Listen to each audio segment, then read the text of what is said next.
There is a protocol in the Bureau of Outer Records for closing a file that will not be opened again.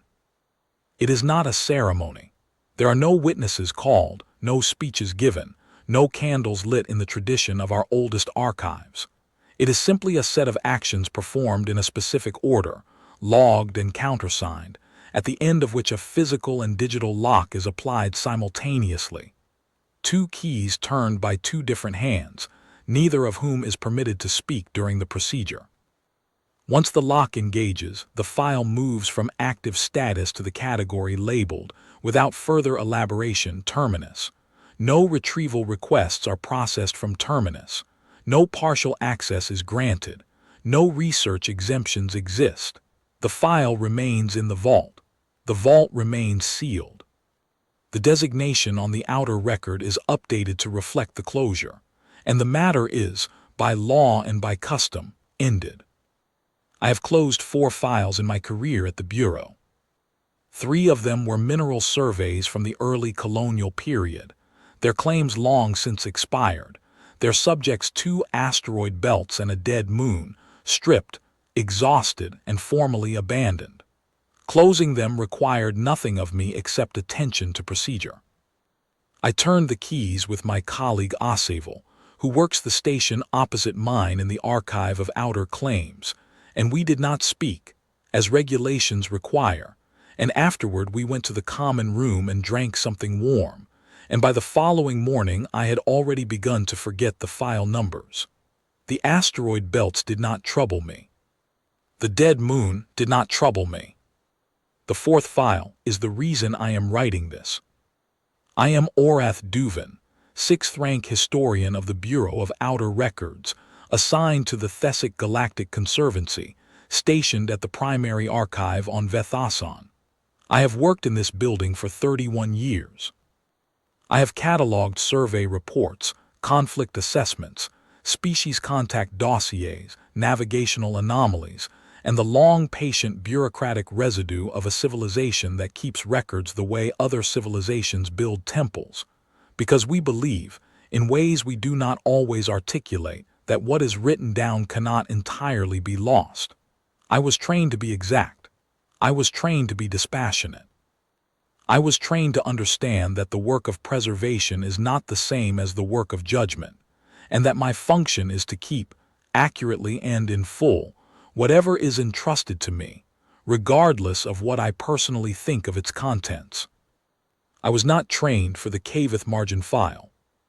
The file was assigned to me 41 days ago by the Bureau's senior archivist, Dreth Van, no relation to any of the people you will meet in this account, though the name's echo is something I noticed and set aside, as one does with coincidences that are not relevant to the work.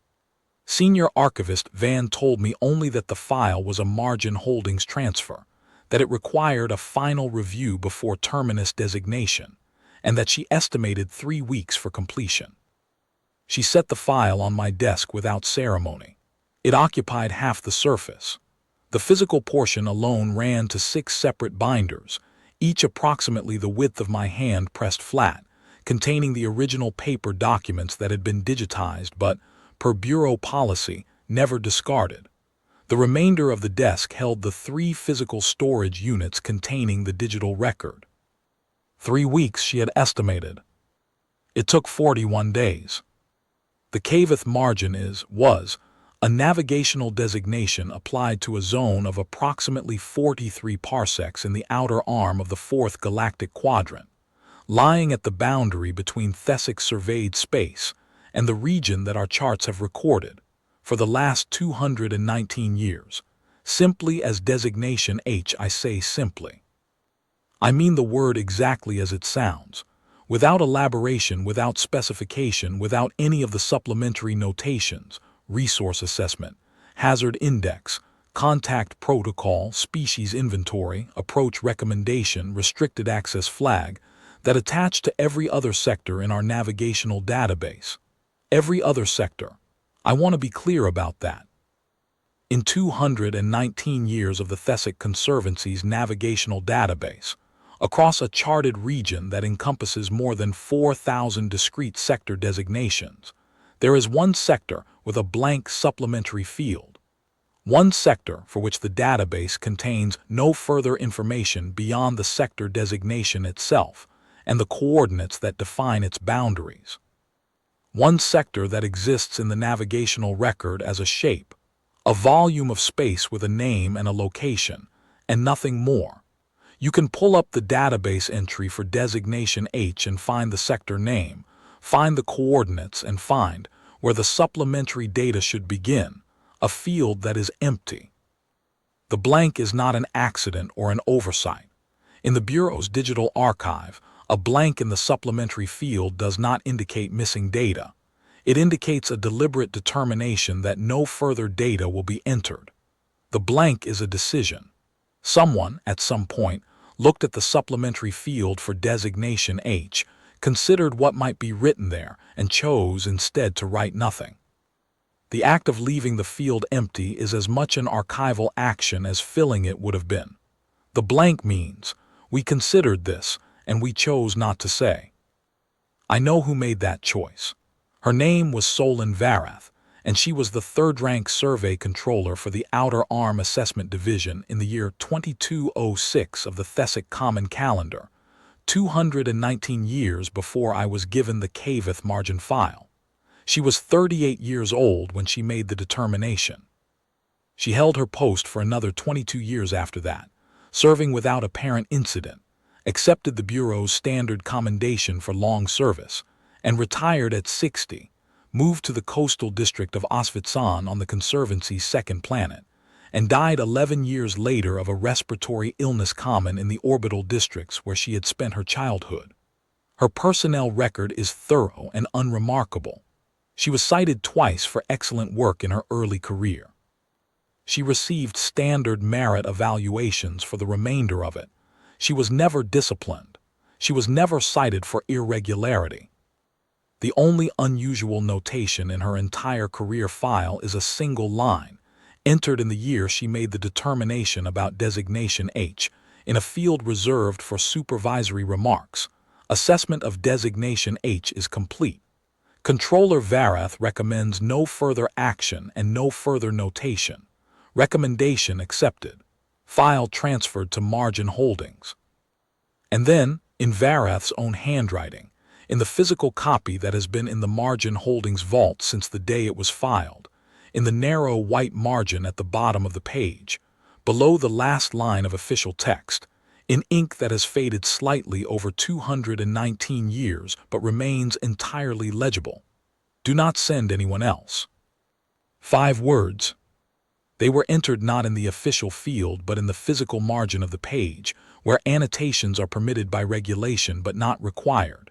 They carry no formal authority. They could be read as a personal notation, a habit of mind, a thing she wrote for herself rather than for whoever would eventually read the file. But I have sat with those 5 words for 41 days, and I do not think she wrote them for herself. I think she wrote them for me. For whoever it was who would eventually be handed the 6 binders and the 3 storage units, and told to perform the final review before Terminus designation. I think she knew, when she filed that page, that someone would eventually be where I am, sitting at the end of the record, having read everything she had read, and needing to be told by someone who had been there before what conclusion the record required. I want to try to explain the record in the order I came to understand it, because I think the order matters. The Kaveth margin is not a mystery that reveals itself all at once. It reveals itself the way deep cold does, not as a sudden impact, but as a slow pervasion, a creeping, inch-by-inch lowering of temperature that you do not fully register until you are already cold all the way through. By the time you feel it in the center of your body, it has been in your hands and your feet for a long time. You simply were not paying attention to your hands. The Outer Arm Survey Program began, as most of the Bureau's initiatives begin, with pragmatic ambition. The Thessic Conservancy was in its 4th century of active expansion. Our navigational charts extended across a substantial portion of the galactic plane, updated and refined by successive generations of survey teams whose work was the patient, systematic business of going to places no Thessic ship had been and recording what was there. Mostly what was there was what is almost everywhere: gas, rock, radiation, void. Occasionally, a world with some combination of atmosphere and temperature that placed it within accessible range. Rarely, a world with something alive on it. The survey teams were trained for all three outcomes. They were not, as a rule, people who expected the unexpected. They were people who expected exactly what the probability tables suggested they would find, and found it, and logged it, and came home. The first probe the Bureau sent toward what would eventually be designated H was dispatched in the year 2123. It was a standard long-range autonomous survey platform. No crew, instruments only, programmed to return within a standard mission cycle. It did not return on schedule. This was noted in the Bureau's dispatch log, logged as a probable technical failure. Long-range platforms have a documented failure rate that the Bureau's statisticians consider acceptable, and a second probe was dispatched in 2124. The second probe did not return either. The Bureau's records from this period are careful to describe both non-returns as technical failures. I believe this was the honest assessment at the time, or close to it. The void is large. The margin for instrument degradation across a mission of that distance is not negligible. 2 consecutive non-returns were statistically unusual but not extraordinary, unusual enough to warrant a note, common enough not to warrant alarm.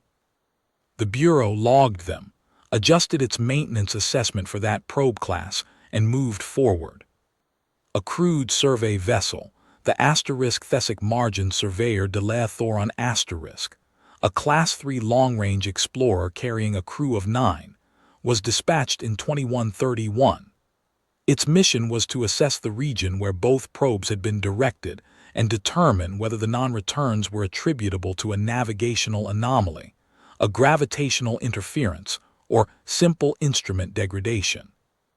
The de la Thoron carried more robust communication systems than either probe and was expected to maintain regular contact throughout its mission. The crew was experienced. Captain Orith Van had 20 years of outer-arm survey behind him. His navigator, Leth Sol, had served on 4 previous outer-arm missions. The vessel's manifest reads as the kind of crew you send when you want the job done correctly. It maintained regular contact for the first 22 days. On day 23, its communications log ends, not with a distress signal, not with a notation of technical failure, not with a final transmission of any kind. The log simply stops. The Bureau waited a standard recovery period, dispatched a search vessel, and found nothing: no wreckage, no debris field, no emergency beacon responding on any frequency. The de la Thoron was formally listed as lost with all crew in the year 2132. Its entry in the Bureau's casualty register carries the standard notation for deep space loss with no recovery: vessel and crew unaccounted for, cause of loss undetermined. I have read the casualty register notation many times in the course of my career. It is a small, blunt phrase, and the Bureau uses it more often than the public record suggests. The void takes things, and we do not always know why. But the de la Thoron *S entry sits differently in my memory now than it did before I read the Kaveth margin file, because I now know what the Bureau knew then, and what the Bureau chose in the years that followed to do with that knowledge. What the Bureau knew, what is available to anyone who reads the de la Thoron *S communications log, is this: before the log ends on day 23, the vessel had been transmitting normally. The logs from the first 22 days are in the Kaveth margin file, and I read all of them. They are what survey logs almost always are: methodical, instrument-dense, notation-heavy, written in the flat professional register of people doing a technical job in a large amount of empty space. Fuel consumption reports, navigation checks, spectrographic readings from the surrounding sector, a note from the vessel's medic about a crew member's recurring joint problem, managed with standard treatment, no mission impact. A notation from Captain Van about a minor gravitational variance in the approach corridor, corrected for and logged in full detail. There is nothing alarming in the first 22 days. But there is one thing, in the log from day 22, that I have returned to many times. It is a navigational notation, logged by Captain Orth Van at the 3rd hour of the day 22 ship cycle, and it reads in full. Approaching the outer boundary of the survey zone, long-range passive sensors have detected organized stellar infrastructure at depth of approximately 4.2 parsecs. Scale is significant. No communication signals detected on any standard frequency. Passive observation only at this stage. No approach. Will log further in the morning cycle. That is all. Scale is significant and no approach. And then the morning cycle does not come, or if it came, nothing was logged in it. The entry that follows in the file is the search vessel's report noting the asterisk Delathoron asterisk as unreachable, filed 5 weeks later. Between Captain Van's last notation and the search vessel's arrival, silence. I want to be careful not to overstate what a single notation from 2 centuries ago can tell us. I'm a historian, not a military analyst or a xenosociologist. What I can say is this. Organized stellar infrastructure at scale is not a phrase that appears in Thesic survey logs as routine. It means something was built, by something capable of building at a scale large enough to register on passive sensors at 4.2 parsecs. And no communication signals detected on any standard frequency means. Whatever built it was either not communicating outward, or was communicating in ways the asterisk Delathoron asterisk S instruments were not configured to receive, or had, and this is the reading that has stayed with me, chosen not to respond. And then, 23 days into a mission that was expected to last a standard cycle, silence. The Bureau's response to the loss of the asterisk Delathoron was, as I have said, measured. An internal review was conducted. The navigational notation from day 22 was considered. The survey division revised its outer arm assessment to flag the sector as contact uncertain, possible inhabited infrastructure, communications non-responsive, a designation that triggers a set of procedural requirements before further approach. The contact division was notified. A formal recommendation review was convened in 2134, chaired by the then director of Outer Survey, a Thesic elder named Kaveth San. I have read Director San's correspondence from this period extensively. He was a careful man and a thorough administrator. His name appears throughout the early portions of the Kaveth margin file with the steady regularity of a person trying to do things properly and finding that propriety is becoming, with each passing month, harder to maintain. Director San's review produced a 12-page recommendation document, which is in the file. I read it carefully. It is well-reasoned and thorough. It considers the evidence without overreaching. It acknowledges the loss of the asterisk Delathoron without speculating excessively about cause. It recommends that the outer boundary of the survey zone be formally designated a restricted approach corridor, and that no additional crewed vessels be dispatched until the contact division has had an opportunity to conduct preliminary remote observation using upgraded sensor platforms designed for exactly this kind of approach. The upgraded sensor platforms were dispatched in 2139. There were 3 of them. They did not return. This time, the Bureau's response was not measured. I want to be fair to the people whose decisions I am reviewing. They were not fools. The pattern that was emerging, probes sent, probes lost, crewed vessel sent, crewed vessel lost, upgraded platforms sent, platforms lost, was not a pattern that suggested negligence. It was a pattern that suggested that whatever lay at the inner reaches of Designation H was not permitting observation, not accidentally, not as a side effect of some navigational hazard, deliberately. The Bureau's formal language from this period does not use that word. It prefers possible active interference with approach vectors and sensor platform non-return consistent with proximity-related hazard of undetermined origin. But the word is there in the informal correspondence, in the private messages between senior staff that are also, because we keep everything, part of the file. In a message from Director San to the then director of the Contact Division, dated 2139, sent on the day the upgraded platforms were confirmed lost, I found this. We need to accept, I think, that whatever is there does not want to be seen. I am not certain we should continue trying. He was overruled. I do not say this in criticism of the Conservancy Council, which by this point had been fully briefed. They had legitimate concerns. The outer arm was a region of active Thesic navigational interest. There were questions of sovereignty, of strategic awareness, of what it would mean politically and practically, to simply accept that a region of space was effectively closed to Thesic navigation without a clearer understanding of why. There were, I imagine, pressures that are not recorded in any document because they lived in spoken conversations between officials rather than on paper. The Council authorized a more substantial response. I understand why. I am not certain I would have decided differently in their position before I had read what I have now read. What followed, over the next 20 years, I will not detail at the length it occupies in the file.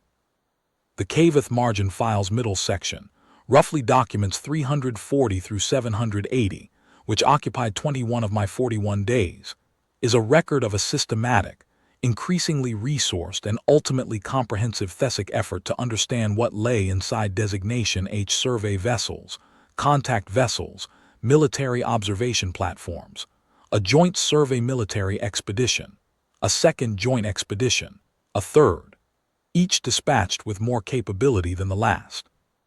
Each lost. The communications logs, where they exist, and many do not, because many vessels ceased transmitting before they had time to log what they found, paint a picture in fragments, and I want to try to convey the texture of reading those fragments, because the texture is part of what the record contains. A navigation officer, the file records her name as Turith Vale, 29 years old, 2 previous outer arm missions, the first notations in her handwriting careful and even writing in what was likely her last active shift, that the passive sensors were registering something she described as asterisk organized movement at scale across multiple approach vectors, coordinated in a way that is not consistent with natural phenomena. She used that phrase twice in the same entry, as though writing it once had not been enough to settle what she was seeing. Then the entry stops. No distress. No final transmission. The next entry in that vessel's log is blank, and there are no more entries after it. A communications technician's brief transmission received in fragments by a relay station at the outer edge of the approach corridor, containing the words "they are watching us," and then a carrier signal, lasting 11 minutes by the relay station's log, carrying no further content, and then silence. A military observation platform's automated telemetry stream, continuing for 6 hours after its last commanded transmission, showing approach vectors being systematically reduced from multiple directions simultaneously, at a rate that the Bureau's engineers calculated was not compatible with natural spatial phenomena, and not compatible with any known form of navigational hazard. The stream ends with a single error code that the engineers were never able to identify, because it is not a code that appears anywhere in the platform's design documentation. It is a code the platform generated in the last seconds of its operational life. The engineers listed it in their report *undocumented status indicator, origin unclear, and noted it in a single line without further comment, because there was no further comment to make. I have thought about that error code across many nights of reading. A platform designed by Thesic engineers, built to Thesic specifications, running on Thesic operating systems, encountered something at the boundary of Designation H and generated, in its last operational moment, a status code that Thesic engineers could not explain. It used a language, the language of status codes and system flags, that it had been built to speak, but it used that language to say something that had not been anticipated when it was built, something that fell outside the specifications. I cannot tell you what the platform saw, but I think about the engineers who reviewed the telemetry, who found the code, who wrote asterisk origin unclear and moved to the next line. And I think about what it would mean to be the kind of machine that, at the moment of its ending, reaches for the closest available vocabulary and still finds it insufficient. By the year 2180, the Conservancy Council's position had shifted substantially. The question was no longer what is inside Designation H. The cumulative evidence of 60 years of lost surveys, platforms, and crewed vessels had produced an answer, if not a specific or satisfying one. The answer was, something that does not wish to be observed is capable of preventing observation across a wide range of sensor capabilities and vessel types, and has demonstrated no interest in communication on any standard or non-standard frequency that the Conservancy has been able to employ. Something large, something old, something patient enough to have remained in the same posture, quiet, complete, uninterested in our transmissions, across every approach that had been made. What the Council faced in 2180 was the second question: what to do about it. This is where the file's character changes. The early decades of the Kaveth margin record are, for all the loss they describe, the record of an institution doing what institutions do when they encounter a problem. They send people to investigate. They collect data. They escalate resources. They try harder. The record of this period has a specific quality, a quality I recognize from other Bureau files I have reviewed, though not at this scale and not with these stakes. The quality of collective effort, of people applying the tools their training gave them to a problem that is, as yet, unresolved. After 2180, the file's character becomes something different. What I read in the later decades is not the record of effort, but the record of understanding. People arriving, one by one and then in groups, at a conclusion they could not fully articulate but could no longer avoid. I read it in the gradual shortening of the formal reports, not because there was less to say, but because the people writing them had run out of new ways to say the same thing. I read it in the increasing formality of the language, the particular formality that, in my experience, indicates not bureaucratic distance but personal feeling held at arm's length. And I read it in Director San's correspondence from the period after 2175, which becomes, in those last years before his retirement, the letters of a man who has decided something privately that he will never say officially. He wrote in 2178 to a colleague at the Navigation Standards Authority, I think about the outer arm differently than I did 10 years ago, less as a region to be assessed and more as a line that has been drawn for us by something with the authority to draw it. I do not expect this observation to enter any official document. I am writing it to you because you have also been reading the reports, and I suspect you understand what I mean. He wrote in 2181, the year before his retirement, my successor will inherit the suspension of approach protocols and the restricted corridor designations, and I expect the suspension will hold, because I think everyone who has been close enough to this question understands, by now, that the suspension is not a procedural measure. It is recognition. He did not specify recognition of what. He did not need to. The navigational charts of the outer arm were revised in the years following 2180. The approach corridors leading toward the Kaveth margin boundary were quietly removed from the standard navigational database. Not flagged as hazardous, flagging as hazardous implies a hazard that might be navigated around or survived by a sufficiently skilled pilot. They were simply removed. A ship following the standard charts through the outer arm would find no corridor leading toward Designation H, and would find no notation explaining the absence, because the absence was the notation. The map had been edited. The editing was the message, for those who knew enough to look. I spent 3 days, midway through my 41, reviewing only the cartographic revision records, every chart adjustment, every corridor deletion, every reannotation of the outer arm approach zones. It is painstaking and in isolation technical work, the kind of work that looks, to someone who does not know what they are reading, like routine navigational maintenance. But I know what I was reading. Every deletion was a decision. Every absence on the revised chart was a judgment made by a specific person on a specific date, logged in the revision record in the flat procedural language that the Bureau uses for all its decisions, carrying no weight in the language but all the weight in the world in what the language describes. We chose not to show this. We chose not to name this. We chose to let the map be silent here, because silence is what this place requires. Solon Varath, when she was appointed survey controller in 2200, inherited a Kaveth margin file that was already, in all practical terms, closed. The surveys had stopped. The corridors had been removed. The informal consensus was established. Her formal role, in the 6 years between her appointment and her determination in 2206, was to complete the administrative work of closing what was already, functionally, finished. She was the person the Bureau chose to put the final seal on a file that 60 years of work and loss had already sealed in every sense that mattered. I understand, reading her section of the file, that she was meticulous. She reviewed every document, all 1,142 of them, spread across 6 years of her tenure, worked through with the methodical attention of a person who understands that the final review is not a formality. She verified every date. She confirmed, through the Bureau's casualty register, every loss.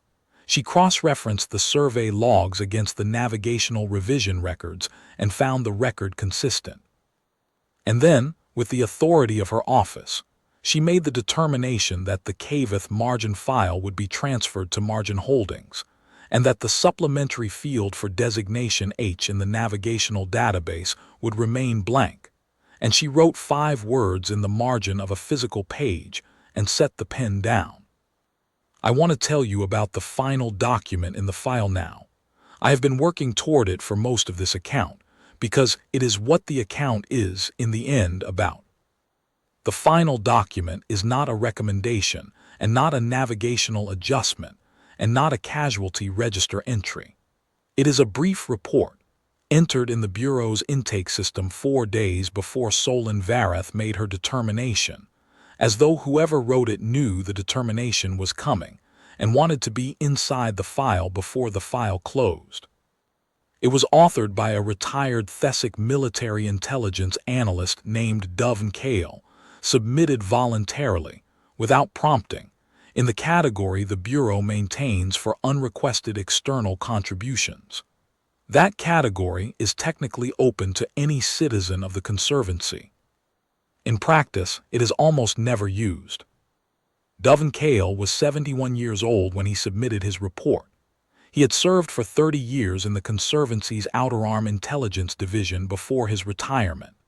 His service record, which I requested from the Conservancy's personnel archive as part of my review, describes him as careful, disciplined, and conservative in his assessments, not inclined toward speculation, grounded in direct evidence, unlikely to overreach his data. His retirement notation reads, in part, a practitioner of conservative assessment. His conclusions are grounded in direct evidence, and he does not extrapolate beyond what the data supports. His report was 4 pages long. In his 30 years in the Intelligence Division, Dove Kale had spent the last 12 analyzing Designation H not by approaching it. The suspension of crewed approaches was in effect when he joined the division and remained in effect throughout his career, but by working with what could be gathered from a safe distance. Residual sensor data from the automated systems that orbited at the outer edge of the approach corridor. Long-range astronomical observations. The communications logs from the vessels lost in the early decades, read and reread with the careful attention of a man who understood that a fragment is better than nothing, that incomplete evidence examined with sufficient patience can still teach. and the accounts of the other species. In 30 years of outer arm intelligence work, Dove and Kale had accumulated access to the navigational records, the cartographic traditions, and, where available, the internal communications of the other spacefaring civilizations in the Thessic Conservancy's contact network. This is standard intelligence practice. Navigation is strategic. Understanding how another civilization charts the space around you tells you something about how they understand the space, and understanding that tells you something about how they understand themselves and their position in the galaxy. Kale had read widely. He had compared notes across species lines for 30 years, and somewhere in those 30 years, he had noticed something. Of the 41 spacefaring civilizations in formal or informal contact with the Thessic Conservancy, 37 had a designation for the region that corresponds to what the Thessic charts call Designation H. Their designations varied. Some were navigational, a coordinate range to avoid, a blank space on their charts analogous to the Thessic blank, sometimes more and sometimes less precisely defined but consistently located, consistently empty of supplementary data. Some were cultural, a name, a story, a warning embedded in navigational tradition so old that it had been carried across generations without anyone being certain any longer of when it began or what the original encounter had been. Some were administrative, encoded in the formal policies of their navigation authorities. And one species, whose name Kale records as the Vithai, had a formal prohibition encoded in navigational law, carrying criminal penalties for any vessel that approached within a defined distance of the designated zone. The Vithai prohibition was not new. It was, by their calendar, approximately 3,000 years old. 37 out of 41. Of the 4 that did not have a designation, 2 were civilizations whose navigational range did not extend to the outer arm. They had not yet surveyed far enough in that direction to encounter the boundary. One was a civilization whose navigational records Kale had been unable to access with sufficient completeness to make a determination. The 4th was a young spacefaring civilization, only a few decades into outer arm survey, whose records, as of Kale's report, were still too sparse to tell either way. Dove and Kale's report does not speculate about why the 4 non-designating species did not have designations. He notes the data and presents it without interpretation. But I have thought about it, and I think the explanation is simple. They have not yet been close enough to find out. Time is the variable. For the species with a designation, the time had come. They had sent vessels in that direction, and the vessels had not come back. Or the vessels had come back with something in the crew's bearing and in the logs they filed that produced the same result: the blank, the silence, the prohibition. And the species that had not yet sent vessels, or whose vessels had not yet gone that far, had simply not yet had the encounter that produces that result. Kale's conservative assessment, the assessment of a man who does not extrapolate beyond what the data supports, was that the consistency across 37 separate spacefaring civilizations, representing different locations in the galactic plane, different histories of outer arm exploration, and different cultural relationships to navigational risk and unknown encounter, indicated a shared experience. Not a shared rumor. Rumor spreads by contact, and Kale found no evidence that the 37 civilizations had communicated with each other about Designation H. Not a coordinated agreement. Coordination leaves traces, and he found no traces. The consistency had arisen independently in 37 separate cases, over timescales that ranged from decades to millennia.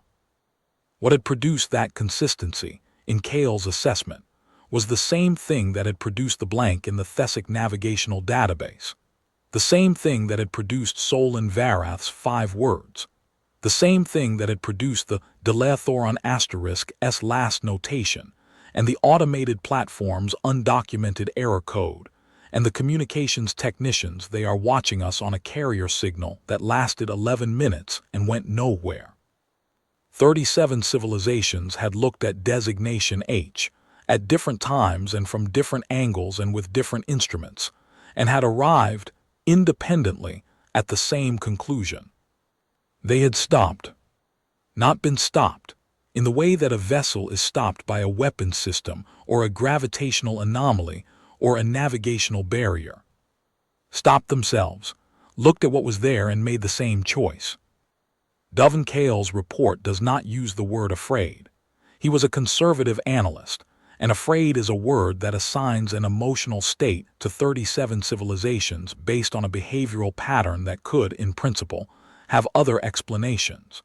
But the explanation he offers is the one I have been returning to every night since I first read it.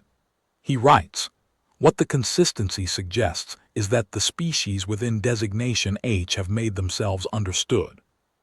That is all he writes on the subject. He moves in the next paragraph to a discussion of navigational protocol adjustments that his report recommends, recommendations that Solon Vareth incorporated in modified form into her determination. He does not expand on the observation or return to it. He writes it as though it is a conclusion, and then he moves to the practical consequences, as a careful analyst does. But I have not been able to move past it. Made themselves understood.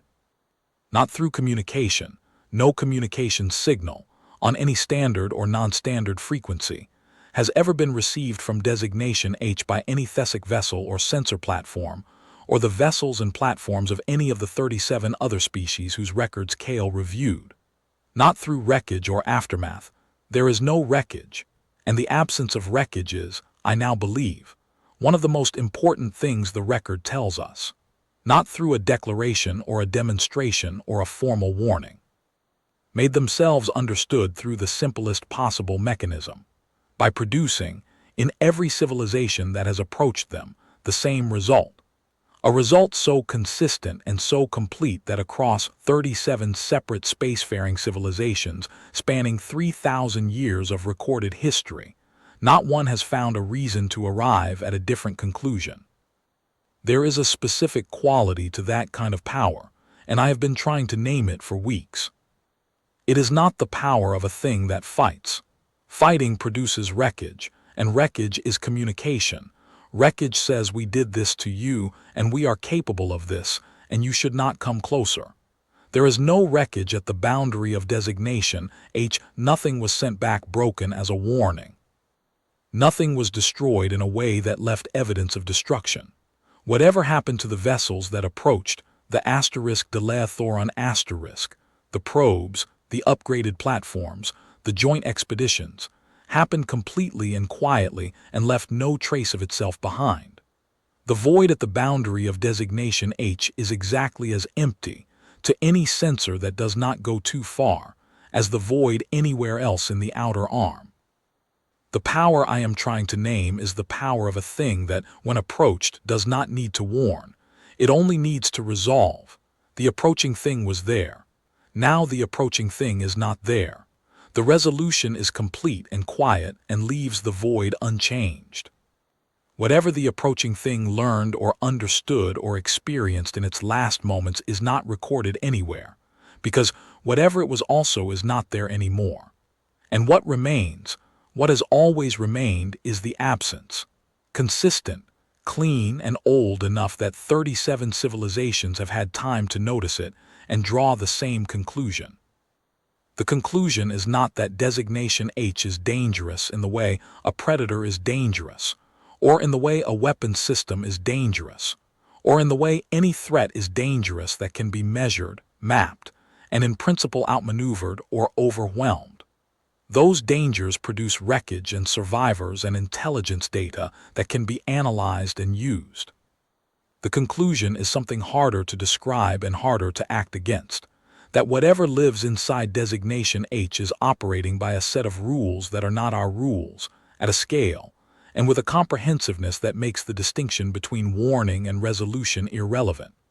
The approaching thing either does not come, in which case nothing happens, or it comes, in which case it stops coming in the most complete possible sense, and the void is unchanged. That is what 37 civilizations understood, each in their own time, at their own cost.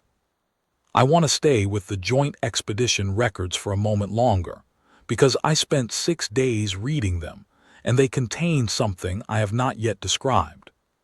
The Conservancy's third joint expedition, dispatched in the year 2164, composed of 5 military vessels and 2 survey vessels, the most substantial force the Conservancy had directed toward the Kaveth margin boundary since the survey program began, is the most thoroughly documented of the approaches that did not return. The expedition commander was a military fleet captain named Osith Dura, 58 years old, 30 years of outer arms service, decorated for 2 previous conflict assessment missions in the sector region adjacent to the Kaveth margin approach. The expedition carried enhanced communication systems, hardened telemetry transmitters designed to continue broadcasting under conditions that would disable standard equipment, and updated sensor packages incorporating the lessons learned from every previous approach in the program's history. It was, by every measure available to the Conservancy in 2164, the best-equipped force ever sent toward the boundary. Its communications log is in the Kaveth margin file. I read it over 2 full days. For the first 19 days of the mission, Fleet Captain Dura's log reads as the log of a careful and experienced commander doing exactly what the mission required. Daily positional reports. Sensor readings annotated with his own analysis, which is often perceptive. He notices a navigational characteristic in the outer arm approach corridor that the earlier surveys had not catalogued, logs it in full detail, recommends it be incorporated into the standard approach charts. He keeps his crew's status meticulously. He records a complete inventory of every instrument reading that deviates from the baseline, no matter how small. He is, reading his log, the kind of officer who trusts precision as a form of safety. If you record everything carefully enough, nothing can surprise you. On day 20, the enhanced sensors registered the first returns. Fleet Captain Dura's entry for day 20 is the longest single log entry in the entire Kaveth margin file. It runs to 14 pages in the physical record. He was, I believe, writing carefully because he understood what he was looking at and wanted to be certain that what he was writing could not be misread or dismissed later by whoever read it after him. He describes the sensor returns with meticulous technical precision, distances, angles, intensity readings, comparison to baseline. He describes the spatial distribution of the returns and the pattern they form, and what that pattern implies about the scale of whatever is producing them. He describes his navigator's analysis and the conclusions the navigator drew, and his own independent analysis and the conclusions he drew, and the fact that the 2 sets of conclusions agreed on every significant point. The entry does not contain the word fear. Fleet Captain Dura was not the kind of officer who wrote that word in a mission log, but it contains something I noticed on my first reading and returned to many times afterward. A very particular kind of precision. The precision of a man who is writing more carefully than the technical requirements of the entry demand, more carefully than he has written any previous entry in the log, as if the act of writing very carefully is the only form of control he still has over what he is looking at. He ends the entry with a single line that is not technical. It is the only non-technical line in 20 days of log entries. He writes, "What we are looking at was here before us. I do not mean before us as in this mission. I mean before us as a people." Then the entry stops, and the next entry in the log is from day 21, routine positional report, standard format, no further comment on what the sensors showed. Day 22, routine. Day 23, routine. The hardened telemetry transmitters, which were designed to continue broadcasting under conditions that would disable standard equipment, transmitted a final burst of automated status data at the beginning of the day 24 cycle. The status data showed all systems nominal. Crew status, nominal. Navigation, nominal. Power, nominal, all systems nominal at the beginning of date 24, and then the transmitter, which had been designed by Thesic engineers to be difficult to stop, stopped. No distress signal, no final transmission, no wreckage found by the subsequent search.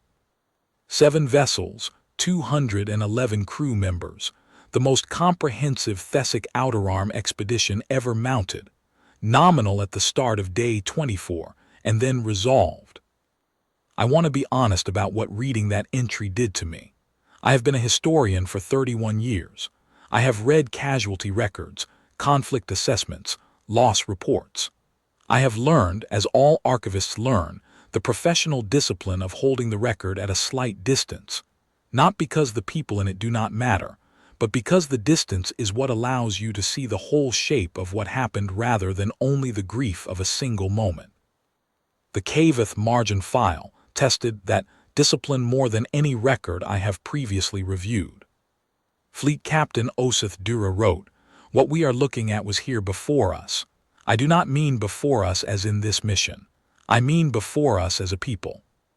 He was right. Whatever lives inside Designation H was there before the Thesic Conservancy began its survey program, before the first probe was dispatched in 2123, before any of the 41 spacefaring civilizations in the Conservancy's contact network had developed the capacity for outer-arm survey.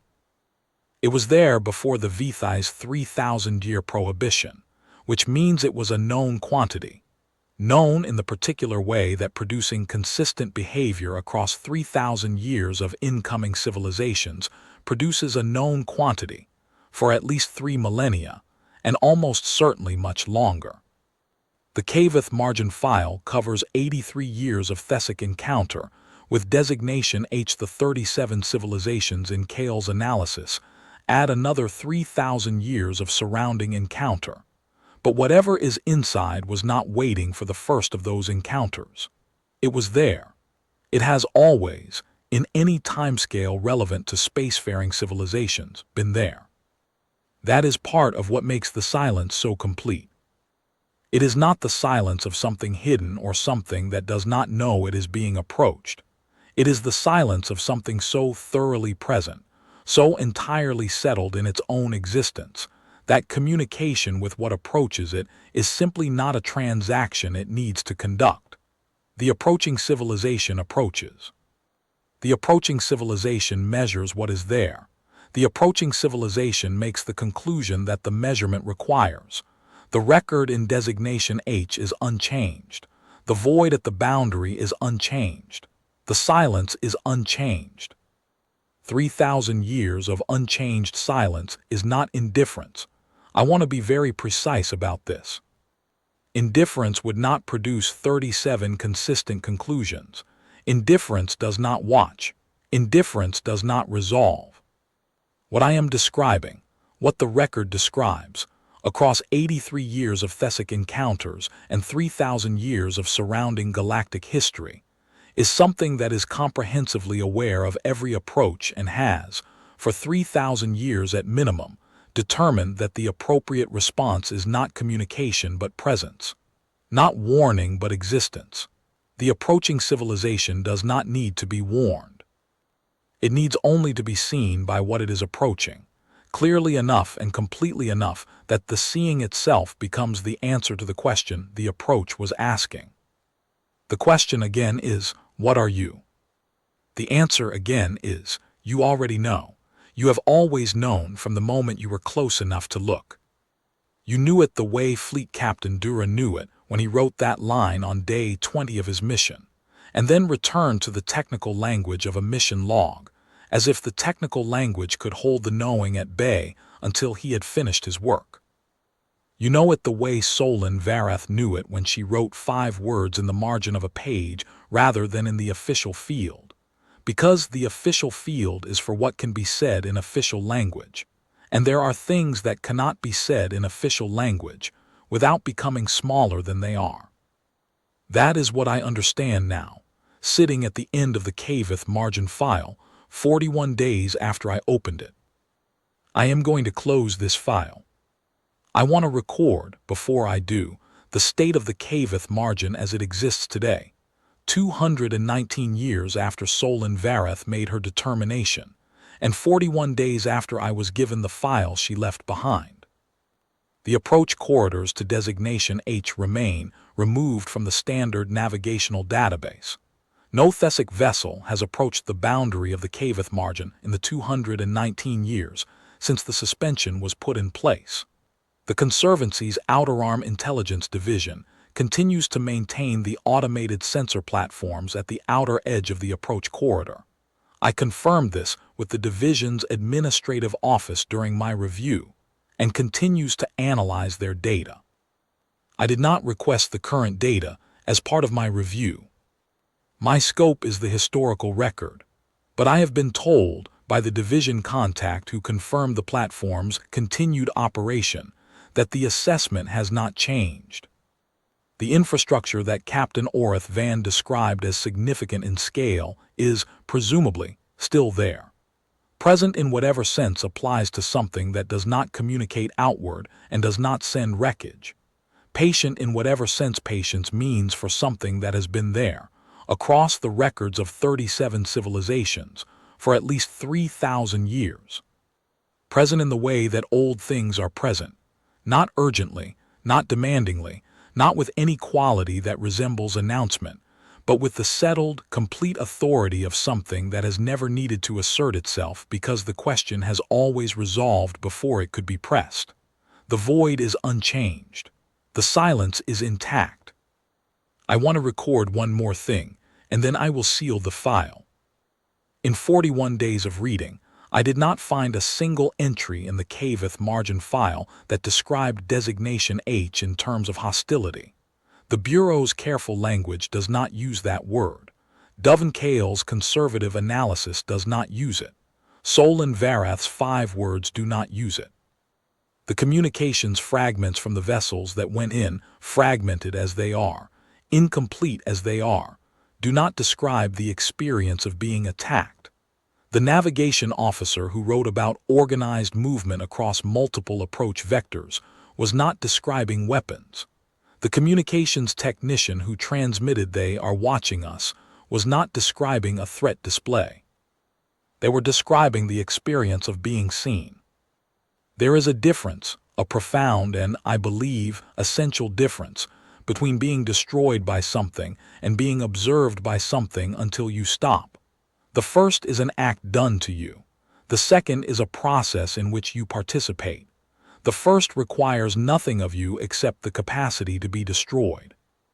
The second requires that you look at what is looking at you and measure it and make a decision. What the asterisk Deleathoron made its decision in response to, I do not know. What the communication technician felt in the 11 minutes of carrier signal that followed his last words, I do not know. What the automated platform encountered in the 6 hours of telemetry before the undocumented error code, I do not know. I know only that each of them, in their last recorded moment, was being watched. And I know that each of them stopped. Not violently, not in wreckage, quietly, completely, in a way that left the void unchanged and the silence intact. As if the thing inside Designation H looked at each approaching vessel, and the vessel, in being looked at by something that old and that large and that comprehensively present, understood what it was looking at well enough to stop. The way two things look at each other across a space, neither can cross and arrive, separately and simultaneously, at the same conclusion, that the crossing is the end of both of them. Except that in this case, only one of the two things ever tried to cross, and the other thing simply looked, with the patient, comprehensive gaze of something that has looked at many approaching things across many thousands of years, and waited for the conclusion to arrive. It always arrives. The conclusion always arrives. 37 civilizations have been the conclusion. The asterisk Deleathoron was the conclusion. The unnamed platforms were the conclusion. The joint expeditions were the conclusion. And the Kaveth margin file, sitting in the margin holdings vault for 219 years, is also the conclusion. Solon Vareth understood that. She sat where I am sitting, with the record laid out in front of her, and she wrote 5 words in the margin of the last page, and she filed the page, and she went to retirement in the coastal district, and she died of a respiratory illness, and she left the 5 words for me. I will do what she told me to do. I will turn the key. And then I will go to the common room with Ossavel, who will not ask me what was in the file, because the people who work in this building understand that Terminus files are Terminus files, and I will drink something warm, and I will not tell him what I have told you in this account. I will not tell him about Captain Van's last notation, or the communications technician's 11 minutes of silence, or the undocumented error code that a Thesic machine generated in the last moment it had to say anything at all. I will not tell him about Solon Varath's 5 words, or Dovin Kale's 30 years, or the 37 civilizations who arrived in their own time at the same conclusion we arrived at. I will drink something warm and go home and sleep, and in the morning I will be a 6th-rank historian of the Bureau of Outer Records, working the station in the Archive of Outer Claims, and the Kaveth margin file will be in Terminus, and the navigational database will have 1 blank supplementary field among its 4,000 designations, and the approach corridors will not be on the standard charts, and out in the outer arm the automated platforms will be recording what they record. And whatever is inside Designation H will still be there. Still looking with whatever it uses to look. Still patient. Still present in its complete, quiet, uninterested way, uninterested not in the sense of indifferent, because indifference does not produce 37 consistent conclusions across 3,000 years of spacefaring history, but in the sense of something that has already done its accounting and found the numbers clear. The numbers are always clear. The number of civilizations that have measured the cost of crossing the line and decided to cross it anyway is the number I wrote at the beginning of this account, when I told you how many files I had closed in my career. It is 0. 0 is a very clear number. 0 is the number that Solon Varath looked at, and Dovin Kale looked at, and Director Kaveth San looked at from the other direction, from the inside of the problem, as it was in the process of becoming a 0 rather than after it was already fully 1. It is the number that the asterisk Deleathoron asterisk S Captain Van was in the process of not adding to, when he wrote asterisk no approach and went asleep in the night cycle and did not write another entry. 0. I will turn the key in the morning. The other key will be turned by Ossavel. We will not speak, as regulations require. The Kaveth margin file will go to Terminus. And the record, as it has been for 219 years, will not be opened again.